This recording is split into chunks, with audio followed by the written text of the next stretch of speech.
মানুষ বেইমানি করলেও গাছটা কোনোদিন বেইমানি করবে না, এটা আমরা সবাই জানি।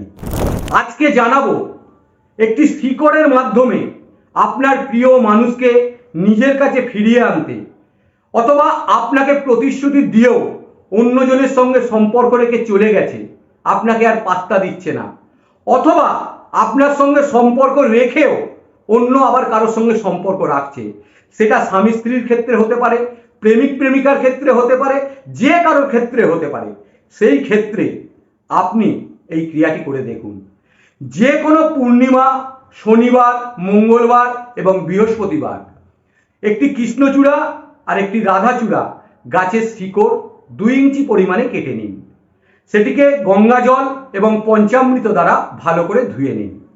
তারপর আপনার নিজের উচ্চতা অনুযায়ী একটি লাল সুতো কেটে রাখুন।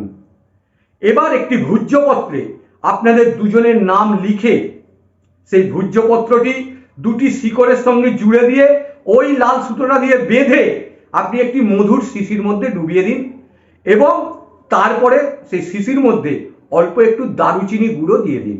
দিয়ে শিশির মুখটা বন্ধ করে আপনি কোনো অশ্বত্থ গাছের গোড়ায় রেখে আসুন, পিছন ফিরে তাকাবেন না। 11 দিনের মধ্যে আপনি উপকার পেতে বাধ্য।